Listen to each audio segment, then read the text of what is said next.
Fellow countrymen, good morning. It's a beautiful day.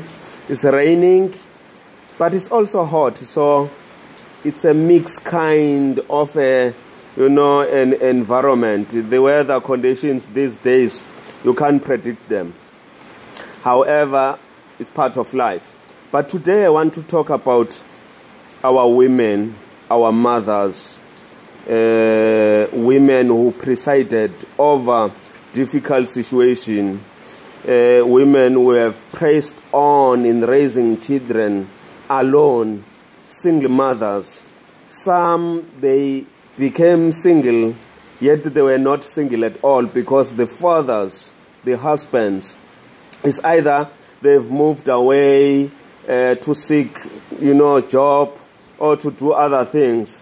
But some mothers became single, whereas they shouldn't be single while their husbands are alive. Because you know what?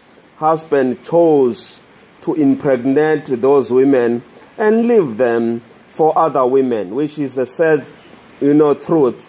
But what can we do? Because it's a reality. But I want to say, most of the time, these women, they are looked down upon. They are never given the recognition and the praises that they should be getting. Our mothers have traveled a long way. They've gone a long journey and a long path without being recognized. In fact, when they were raising us, they were not doing it for them in order for them to be recognized.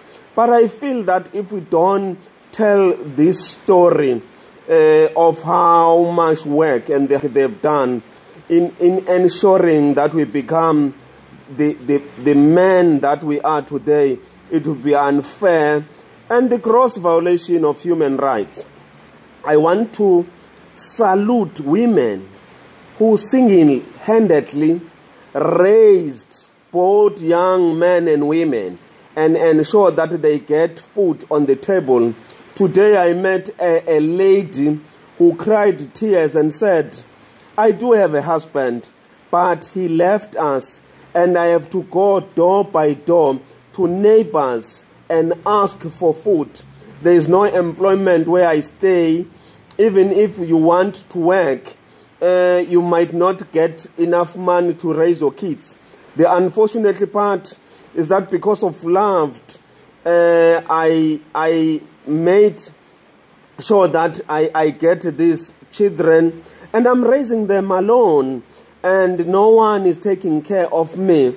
She cried tears and I felt that there is a greater need that we don't only praise them or recognize them, but we also need to sensitize men who are doing these things.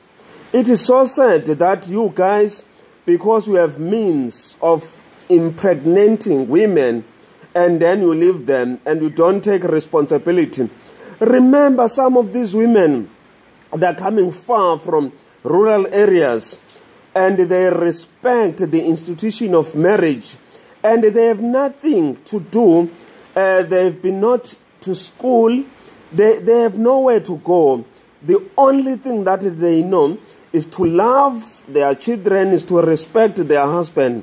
But the pain and the suffering that they are going through is unimaginable. You can't even imagine, what they are going through. And I felt that one is so blessed. One is so highly favored. When you sit at home, you can, do whatever that you want to do. Where I'm coming from today, what I saw, the life, the kind of a lifestyle, the pain, people are sleeping on the floor with children.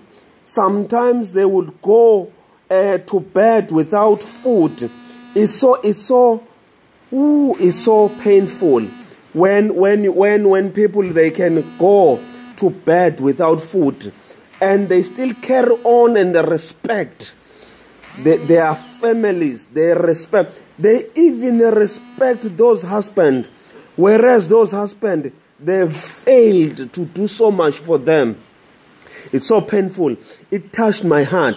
That is why I'm saying I want to reach out to them. I want to reach out to them and recognize those women, those ladies who are able to sustain and stand firm, not because of those husbands, but they are standing firm and saying, we will never give up on our children. We will raise them with dignity and love. We will make sure that they become better people. We will make sure that they don't go through the suffering that we have gone through. They teach them values.